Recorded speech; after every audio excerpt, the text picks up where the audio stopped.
बच्चों, मेरे प्यारे प्यारे बच्चों, देखो बच्चों, है ना। पिछले टॉपिक्स में आपका जो है प्रॉपर्टी ऑफ सॉलिड्स में हम लोग मैग्नेटिक प्रॉपर्टीज की बात कर रहे थे, ठीक है ना बेटा। तो मैग्नेटिक प्रॉपर्टीज में मैंने आपको बताया था कि हमने जो कुछ बातें लिखवाया था आपको, हम जो डिस्कस कर रहे थे वो क्या कर रहे थे बेटा, मैग्नेटिक प्रॉपर्टी ऑफ सॉलिड, इसकी मैंने बात की थी। तो इसमें मैंने आपको मैग्नेटिक प्रॉपर्टीज में पहले शायद मेरे को याद पड़ रहा है कि मैंने लिखवाया था डायामैग्नेटिक, ठीक है। और उसके बाद बच्चों मैंने डिस्कस किया था क्या, पैरामैग्नेटिक, ठीक है। ये दो मैंने आपको डिस्कस करके लिखा दिया था। और तीसरा जो आज लिखेंगे वो लिखेंगे फेरोमैग्नेटिक। क्या? फेरोमैग्नेटिक। तो फटाफट लिखो फेरोमैग्नेटिक। तो फेरोमैग्नेटिक ऐसे सब्सटेंस होते हैं जिनमें आप मैग्नेटिक फील्ड हटा लेने के बाद भी उसमें कुछ मैग्नेटिक कैरेक्टर पाया जाता है ना। तो मैग्नेटिक फील्ड को हटा लेने के बाद भी ये मैग्नेट की तरह काम करते हैं। इनको हम लोग क्या कहते हैं, मैग्नेटिक सब्सटेंसेस। तो लिखो बच्चों, लिखो सॉलिड्स इन विच या सॉलिड विच बिहेव्स लाइक, है ना, which behaves like magnet when magnetic field are eliminated। Magnetic field हटा लेने के बाद भी मैग्नेट की तरह काम करते हैं। They are known as ferromagnetic substances. Ferromagnetic substances. Next line से लिखो, ए फ्यू सब्सटेंस, है ना, थ्योरम में फटाफट लिखो। A few substance like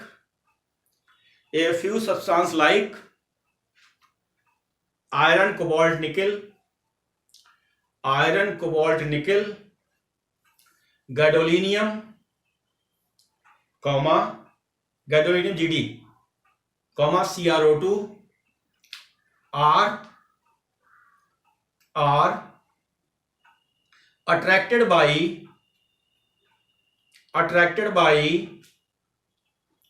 very strong magnetic field। Next line से लिखो, ferromagnetism directly proportional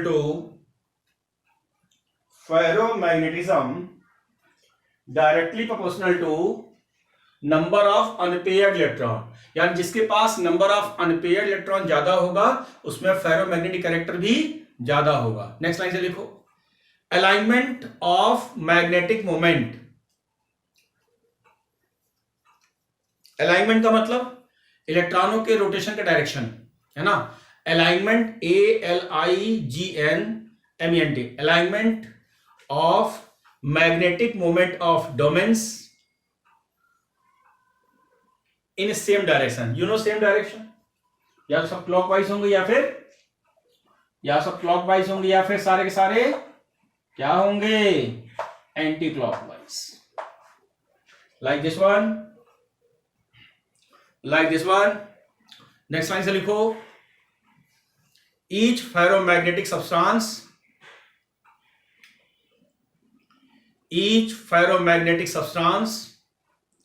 has a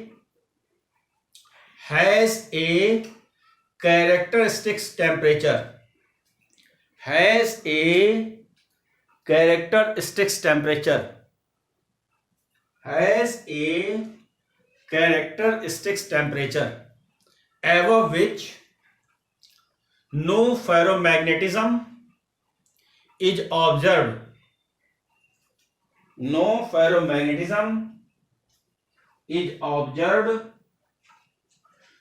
and this temperature is known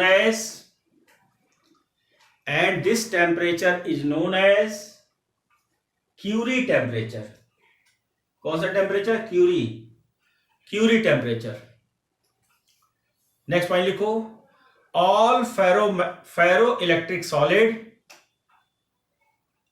all ferroelectric solids materials are, है ना, piezoelectrics, PIEZO, piezoelectrics, है ना, piezoelectrics, ब्रैकेट में लिखो, electricity produced on applying mechanical stress, electricity produced on applying mechanical stress or pressure on polar crystal, इसी को हम क्या बोलेंगे, piezo electrics, full stop, bracket बंद कर देना.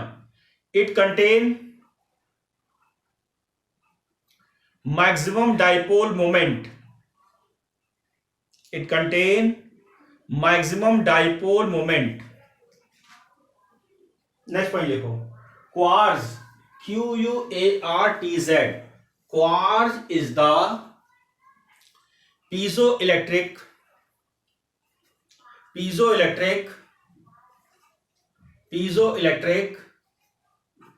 substance. नेक्स्ट लाइन से लिखो, BaTiO3, barium titanate, BaTiO3 is the another best example of ferromagnetic substances. अब लिखो नंबर 4 लिखो, एंटी फेरोमैग्नेटिज्म. एंटी का मतलब opposite.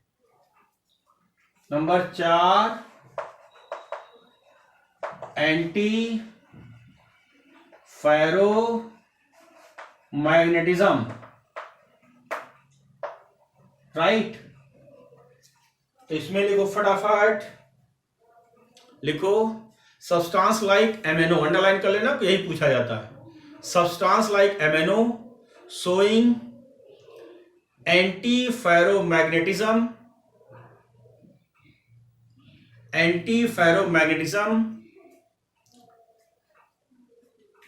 and they have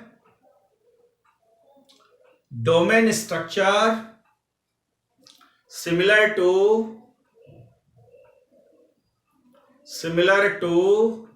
ferromagnetic substances, but their alignments are in opposite direction. मतलब एक clockwise, एक एंटी क्लॉकवाइज, एक clockwise, एक एंटी क्लॉकवाइज, एक क्लॉकवाइज, एक एंटी क्लॉकवाइज. लिखो, लिखा बच्चों. नेक्स्ट लाइन से लिखो, नेक्स्ट एग्जाम लिखो, some example of anti ferromagnetism like FeO, MnO2, Fe2O3,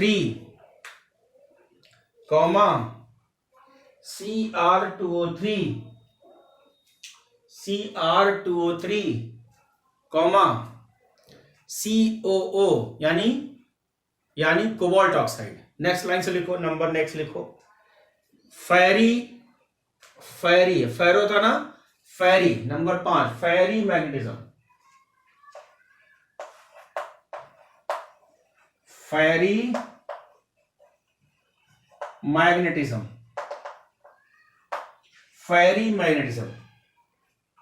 लिखा बच्चों, लिखो फेरी magnetism.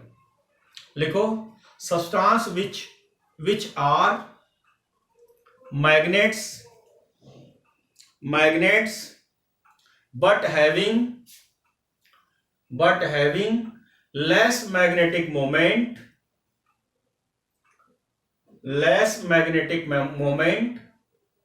from theoretical values. Next line से लिखो, फेरी magnetism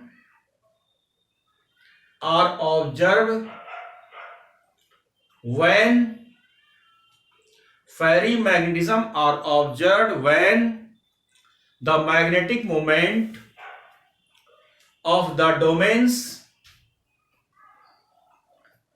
in the substance are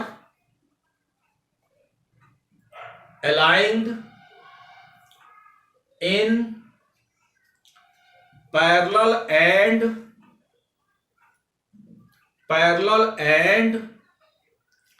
anti-parallel direction in unequal number। मतलब अगर मैं पैरेलल ये कह दूं, एंटी पैरेलल ये कह दूं, पैरेलल ये कह दूं, एंटी पैरेलल ये कह दूं, अपोजिट डायरेक्शन भी है और नंबर भी यानी अलग अलग है। लिखो, नेक्स्ट लाइन से लिखो। लिखा, they are weakly attracted by, they are weakly attracted by magnetic field, they are weakly attracted by magnetic field as compared to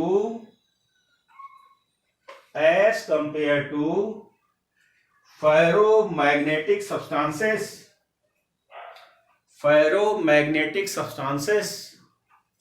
next line से लिखो, Fe3O4 and ferrite Ferrite and ferrite are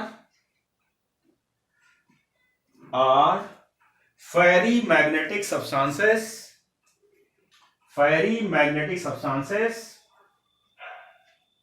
and dipole moment of ferrimagnetic substances are not equal to 0। क्यों? क्योंकि अगर equal to 0 होता तो clockwise anti clockwise के बराबर होता, तो डाइपोल मोमेंट इक्वल टू 0 क्या होगा? नहीं होगा। लिखा? तो इतना ही आपसे मैग्नेटिक मोमेंट के ऊपर पूछा जाता है। अब एक छोटा सा टॉपिक, इसको दूसरे पेन से लिखेंगे और मोस्ट इंपॉर्टेंट लिखेंगे। लिखो, कैटायनिक वैकेंसी।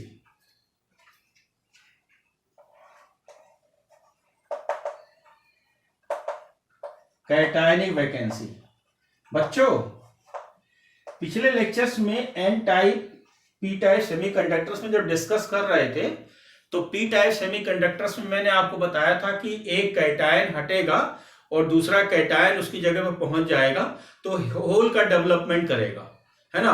तो जो छोटी सी जगह बनेगी उसी को मैं कैटायनिक वैकेंसी की नाम दूंगा। तो उससे रिलेटेड कुछ न्यूमेरिकल्स पूछे जाते हैं, तो मैं उनको सॉल्व करने का एक टेक्निकल फंडा बता रहा हूं। इसको लिखो और दूसरे पेन से लिखना, मोस्ट इंपॉर्टेंट है ये, मोस्ट इंपॉर्टेंट टॉपिक मैं डिस्कस करने जा रहा हूं। एक छोटा सा सवाल हमारे सामने आया था, उसी को ध्यान में रखते हुए कुछ मैं और एनालिसिस आपको बता रहा हूं। तो लिखो पहले कैटायनिक वैकेंसी, है ना, और एक क्वेश्चन लिखो। क्वेश्चन से ही मैं शुरू करूंगा, क्वेश्चन के फॉर्मेट में ही मैं आपको समझाने की कोशिश करूंगा। लिखो, इफ NaCl क्रिस्टल डॉप का मतलब इंसर्ट कर देना, एंट्री करा देना। If NaCl crystal doped DOPED with 10⁻³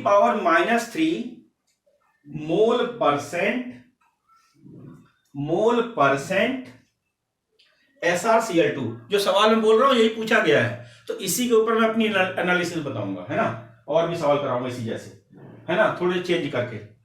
SrCl2, then find the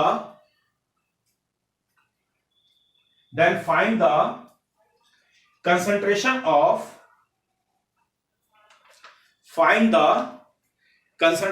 of cation vacancy in the crystal। cation vacancy in the crystal।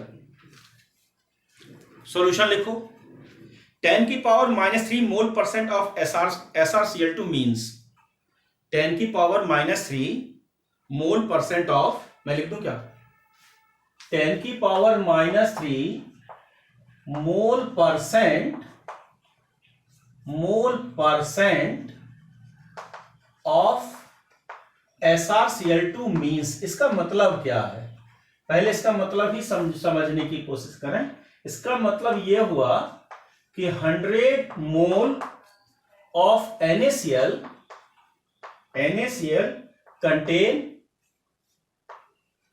है ना, बस इसका मतलब ये है, इसको थोड़ा ध्यान रखना, कंटेन 10⁻³ मोल, है ना, ऑफ SrCl2। ठीक, ये 100 मोल। तो अगर मैं 1 मोल कहूं तो कितना हो जाएगा भाई? 10⁻³ पक्का? तो ये कितना हो जाएगा? 10⁻⁵ हो जाएगा कि नहीं हो जाएगा? कितना हो जाएगा? इतना हो जाएगा। मोल ऑफ क्या? SrCl2। अब आपसे पूछा गया कैटायनिक वैकेंसी। अब देखना, यही स्टार बनाना है। तो अगर मैं पूछता हूं कि कैटायनिक वैकेंसी, तो कैटायनिक वैकेंसी के लिए आप क्या करोगे? सबसे पहले मोल निकालोगे, है ना? क्या निकालोगे? मोल निकालोगे। इनटू, ध्यान समझना, इनटू जो है Na का मतलब है एवोगैड्रो नंबर, इनटू क्या है? इनटू डिस्प्लेसमेंट, है ना, डिस्प्लेस्ड कैटायन। तो कुछ ऐसा लिखो। अब यहां थोड़ा सा लॉजिक समझो कि अगर मैंने क्वेश्चन में, समझना, क्वेश्चन में ये कह रखा है, क्वेश्चन में मैं समझा रहा हूं कि अगर मामला क्वेश्चन में मैंने ये ले रखा है कि भाई NaCl डॉट विथ, कि NaCl को डॉट कर रहा हूं मैं SrCl2 में, ठीक है, ये आपका है मोनोपॉजिटिव और ये है आपका डाइपॉजिटिव। ठीक, तो इस केस में अगर मैं ये कहता हूं कि डिस्प्लेस कैटायन कितना, एक ही होगा ना, एक ही तो होगा। ये 2 हटेगा, एक उसकी जगह लेगा। जैसे मैंने 4 को हटाया था और 3 को एंट्री किया था, तो एक ने क्या बनाया? वैकेंसी बनाया। यानी एक ने क्या बनाया? तो याद करो कि अगर मैंने +4 लिया था, सिलिकॉन में +4 लिया था, तो +4 ऑक्सीडेशन नंबर था, उसको हटाया था, 13 ग्रुप को एंट्री कराया था। तो 13 ग्रुप को एंट्री कराया तो 13 ग्रुप में +3 था, तो +4 हटा, +3 आया, उसकी जगह पे एक छोटा सा होल बन गया। अब यहां पर +1 था, +1 को एंट्री कराया इसमें, है ना, या इसको हम हटा रहे हैं, तो एक होल किसका बनेगा? यानी डिस्प्लेस कैटायन कितना होगा? अगर मैं ये कहता हूं कि मेरे को इस केस में कि डिस्प्लेस कैटायन बताओ, तो डिस्प्लेस कैटायन कितना हो जाएगा भाई? वो हो जाएगा आपका 1 हो जाएगा, यानी 1 हो जाएगा। अगर मैं क्वेश्चन में ये कह रहा हूं कि NaCl को मैं AlCl3 में एंट्री करा रहा हूं, राइट, इसमें होता है +3 होता है, तो यहां पर डिस्प्लेस कैटायन कितना हो जाएगा? 2 हो जाएगा। अगर मैं ये कहता हूं, मान लिया जाए कि मैंने ये कह रखा है कि SN ले ली, या ऐसे ले लो कि मान लिया जाए PB ले लो, PbCl4 ले लो, ऐसा ले लो, PbCl4 को ले लिया मैंने, तो इसमें होता है +4, तो डिस्प्लेस कैटायन कितना होगा? वो हो जाएगा कि देखो, एक कम कर दो, 3 हो गया। तो यही आपको खास तौर से पकड़ना है सवाल में। तो इस क्वेश्चन में मैं क्या करूंगा कि मोल तो कितना आपने निकाला? मोल तो निकाला 10⁻⁵, और एवोगैड्रो आप जानते हो 6 × 10⁻23, और एक लिखो न लिखो कोई फर्क नहीं पड़ेगा। तो हमारा जो आंसर आ जाएगा 6 × 10 की पावर कितना हो जाएगा? 18 हो जाएगा, नहीं हो जाएगा? बोलो भाई, बोलो, बाल को बोलो, अबे बोलो। हो, बोल दिया। चल छापो। तो 2-3 सवाल मैं और कराता हूं। ये सवाल हमसे देखो पूछा गया और ये आंसर है, राइट। तो कोई जरूरी नहीं कि यही आपको मिला है। और ये एक तो लोग समझ ही नहीं पाए, एक का लॉजिक तो लोग समझ ही नहीं पाए, तो सीधे उसने जो भी आप क्वेश्चन बैंक देखोगे उसमें ये कर देगा, एक की उसने जगह ही नहीं दी, तो आप समझ ही नहीं पाओगे खेल हो क्या गया, है ना। तो जरूरी नहीं कि यही पूछे। अगर थोड़ा सा अच्छा सवाल बनाने की कोशिश करेगा तो मुझे इनकी रिक्वायरमेंट पड़ने वाली है। अब देखो कैसे मैं सवाल बोल रहा हूं, लिखो भाई। if NaCl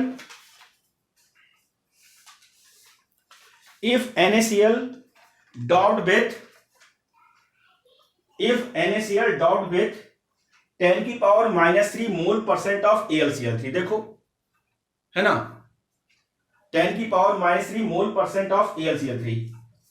ठीक, अब मेरे क्या चाहिए? Number of cationic vacancy. Then find out number of cationic vacancy.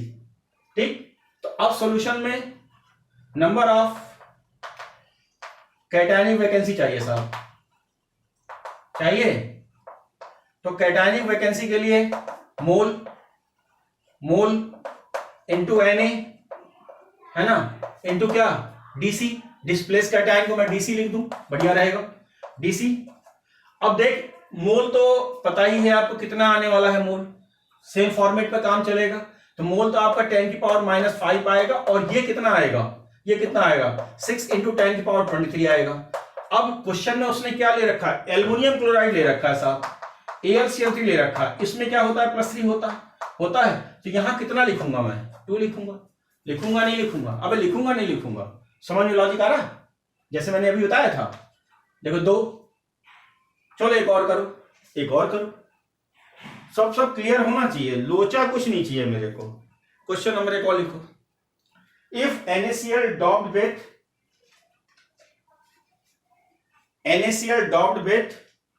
10⁻³ mole % SnCl4, then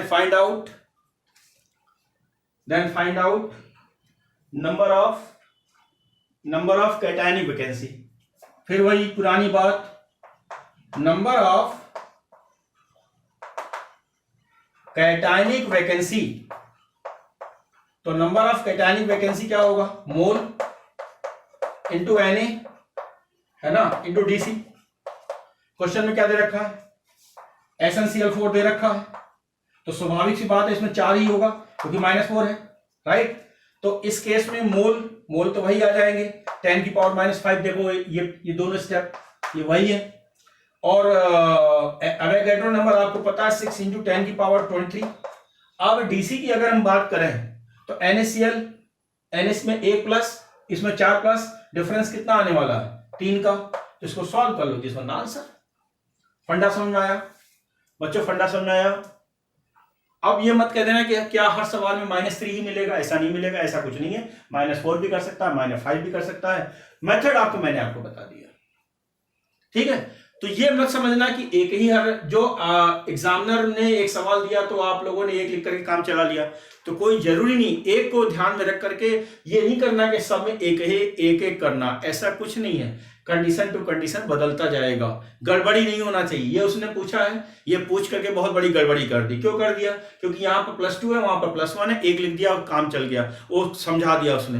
लेकिन अगर चेंजेस कर देगा, स्पीसीज चेंज कर देगा, तो वैल्यू ये जो एक की जगह यानी डीसी की वैल्यू बराबर बदलती रहेगी। आप देखना, या ऐसे मोटा मोटा समझ लो कि एक सॉल्ट दे रखा है, उसमें यूनी पॉजिटिव है, दूसरा सॉल्ट जो है di positive, tri positive, tetra, penta, hexa जो भी है, तो उसमें जो डिफरेंस होगा दैट इज डीसी। कैसे कि यहां पर 2 है, यहां 1 है, डिफरेंस 1 का, यहां 3 है, यहां 1 का डिफरेंस 2 का, यहां 4 है, वहां 1 का डिफरेंस 3 का, सॉरी 3 का। ठीक है ना, समझ में आया लॉजिक, नोट करो।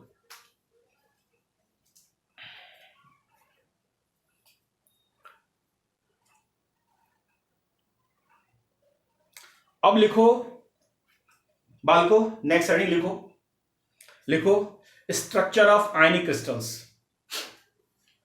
Structure of ionic crystals, structure of ionic crystal. इसमें लिखो केस वन लिखो, केस वन लिखो, एबी टाइप कंपाउंड। एबी का मतलब, एबी टाइप कंपाउंड मतलब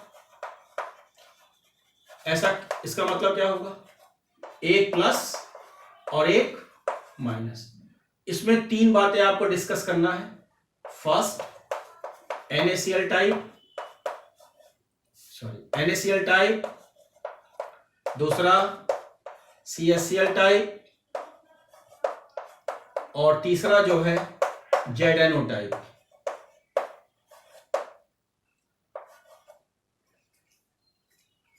सॉरी ZnS टाइप।